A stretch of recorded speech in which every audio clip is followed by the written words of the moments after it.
en los gestos de la vida diaria.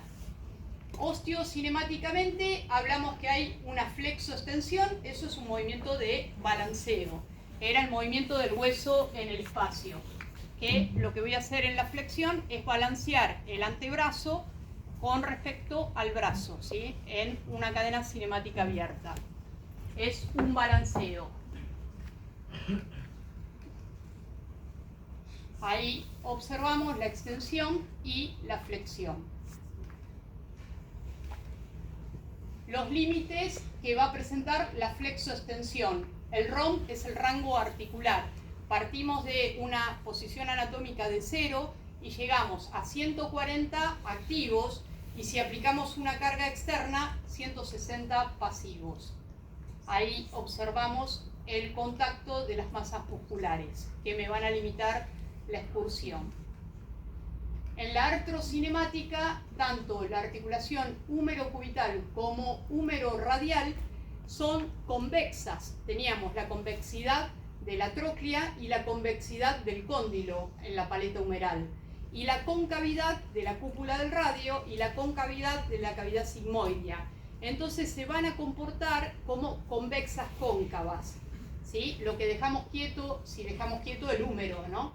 Entonces van a ser convexo-cóncavas y el rodado y el deslizamiento en este caso va a ser en el mismo sentido del movimiento.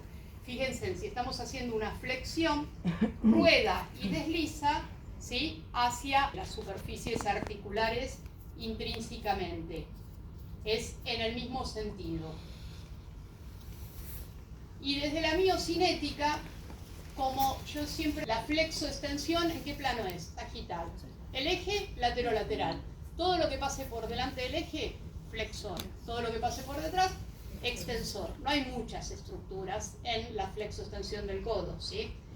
Entonces tenemos que analizar, ¿sí? El tipo de palanca, ¿sí? Desde el punto de vista biofísico, si es una palanca de equilibrio, es una palanca de fuerza o de velocidad, y ¿qué polea anatómica forma el tríceps? Polea es un cambio de dirección. Y fíjense en el olecranon, cuando flexionamos, el tríceps hace toda esta vuelta y estaría actuando como una polea. En la miocinética, la flexión del codo, por supuesto, van a ser los músculos de la región anterior del brazo, ¿sí? Tenemos 3 músculos. El bíceps con sus 2 porciones, porción corta y porción larga. Por debajo vamos a tener como se dice, el braquial anterior, ahí lo vemos en un plano más profundo. Una vez que se corta el bíceps, queda en el plano más profundo el braquial anterior y el supinador largo, ¿sí? Que uno se confundía en anatomía porque decía, bueno, si es supinador, supina, y ese es el que no supina, rompe las reglas, ¿sí? Solo supina cuando hay una máxima pronación. Pero como pasa por delante del eje laterolateral, sería un sinergista de la flexión. Por supuesto que los principales van a ser el braquial anterior y el bíceps. Y ahí, esto es un gráfico del que presenta el braquial anterior, el bíceps, ¿sí? Y el supinador largo con vectores, con flechas. Y en la miocinética de la flexión de codo, fíjense acá la representación en una flexión de 90 grados. La acción del bíceps, ¿sí? Del braquial anterior en un plano más profundo y el supinador largo. ¿Cómo actuarían tanto el bíceps como el braquial anterior como una palanca de tercer género? El punto de apoyo siempre lo colocamos en la articulación, que va a ser el punto menos móvil. Luego tenemos que ubicar la resistencia. La resistencia es lo que estamos moviendo. Y estamos moviendo la mano y el antebrazo. Lo vamos a ubicar aproximadamente en la parte media, más hacia proximal. Y por el otro lado la potencia la va a generar el músculo. Y en ese caso estamos representando la acción del braquial anterior.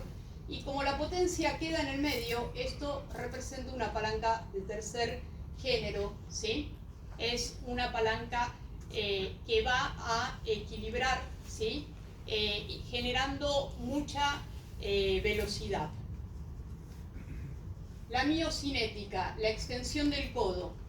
Acá vamos a tener las porciones del tríceps, ¿sí? La porción larga, esto es el vasto externo, y bueno, en un plano más profundo, por debajo del canal de torsión, encontramos el vasto interno.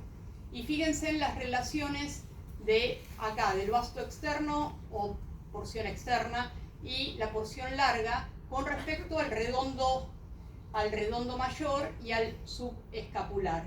Y ahí el componente vascular y nervioso que se asocia, ¿sí? En la extensión de codo, ahí tenemos el gráfico del Kaplan-G con los 3 vectores de las 3 porciones del tríceps que se insertan en el olecranon.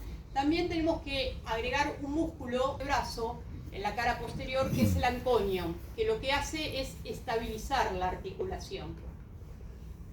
El que genera la potencia y el movimiento fundamentalmente es el tríceps. Y ven cómo se da en el olecranon la inserción del tríceps, por eso se habla de una polea. Bueno, si vemos una integración de conceptos de lo que estuvimos desarrollando, analizamos la estructura y la función de la articulación, la estructura ósea con esas características hacia dónde va la paleta sigmoidea, que anatómicamente es simple porque hay una sola sinovial, pero mecánicamente es compleja porque tenemos 3 articulaciones, las características de la paleta humeral, ¿sí?